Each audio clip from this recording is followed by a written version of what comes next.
A new force of destruction is coming to Rainbow Six Siege in Operation Void Edge, and his name is Oryx. He's a defender, and in addition to crashing through soft walls and sturdy Frenchmen, he can also perform other feats of athletic prowess. Then there's the new attacker, Yana. Don't be alarmed if you shoot her and she disappears. That's just her hologram that looks, moves, and sounds exactly like her. Okay, maybe that's a little alarming. Here's the rundown on the new operators and their gadgets, and a look at what they can do on the newly renovated Oregon map. Let's start with the new Jordanian defender, Oryx, because of the smashing. This is powered by his Rima Dash ability, a quick sprint that lets him move faster than any other operator. With it, he can knock attackers to the ground, including Montaigne and other shield bearers. He can also smash through barricades and unreinforced walls. Keep in mind that while barricades are a breeze, he does take some damage when crashing through a wall, so don't get too smash happy without a friendly dock nearby unless you want to end up losing a 1v1 to wood paneling. Oryx's dash runs on charges. He can use them rapidly to dash a few times in a row, but they take time to replenish, and they reset to 0 when you bust through a wall. Gridlock's track stingers and Nomad's air jabs can interrupt his dash, and it takes a moment for him to get his gun back up after dashing. Plus, Oryx's footsteps aren't exactly subtle when he dashes. His ability is more about speed and strength. And he's got one more trick up his complete lack of sleeves. Oryx can jump up and grab open hatches, then either peek at his surroundings and drop down, or pull himself up through the hatch to the floor above. He can't do it on roof hatches, and you'll have to break open the hatch first, so choosing his Spas 12 primary over his MP5, or his Bailiff sidearm over his USP 40 isn't a bad idea. But his climbing ability is independent of his Rima Dash charges, so you can use these two skills in tandem. This makes Oryx a dangerous new defender who will have attackers looking over their shoulders and wondering where he'll show up next. Operation Void Edge is also bringing the attackers their own deceptive new threat, even though it's something that can't hurt the defenders at all. This is the new Dutch operator, Yana, and this is her hologram.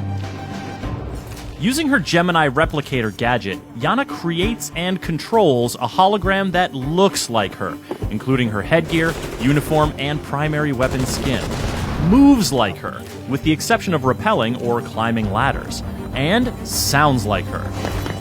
While it can't deal damage to enemies or physical objects, it can have serious effects on the defender's survivability.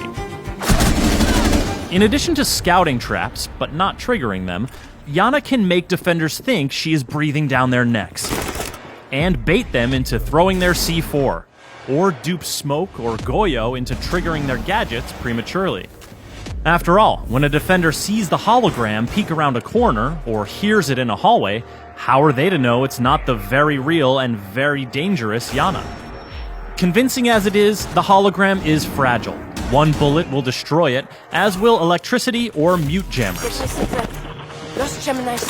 Maestro's evil eyes can zap it as well, and they can detect it's a hologram by the telltale lack of warm body glow. Shooting Yana's hologram does not result in a location ping, as with Alibi's Prisma holograms, and it can't ping locations, scan enemies, or see Vigil when he's using his cloaking device. Plus, Yana can't move while her hologram is active, so defenders are temporarily safe from her ARX-200 or G36C primary weapon or her MK1 9mm sidearm. But she doesn't just have one hologram. The cooldown period is longer if it's destroyed than if she deactivates it, but her hologram will always recharge. Whether she's using it to run solo misdirection plays or conspiring with teammates in a coordinated push, Yana's deceptions can have deadly consequences. There used to be an exterior door here, on the dining hall bomb site on the Oregon map, but it's been removed as part of some key renovations to rework the map.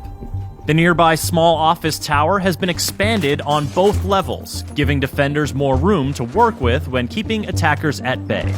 The basement area has also grown, with the dorm stairs now extending down one level and connecting through a new freezer section to the old basement. Operators looking to traverse the attic connector above the meeting hall will have more options, including a redesigned floor plan near the master bedroom and a new exterior second-floor window, but the ladder to the first floor has been removed. You'll also find a new hallway connecting the big tower directly to the kitchen, allowing you to bypass the meeting room entirely. Operation Void Edge is also bringing some impactful gameplay updates that you'll want to know about. Changes to barricade damage will make breaking boards more consistent and less obstructive.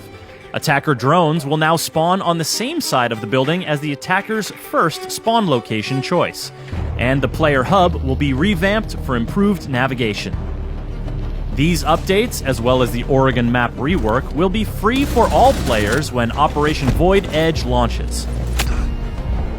The new operators, Oryx and Yana, will be available at launch for Year 5 pass owners, and everyone else can unlock them a week later using Renown or R6 credits. For more on Rainbow Six Siege, subscribe to our YouTube channel and visit us at news.ubisoft.com.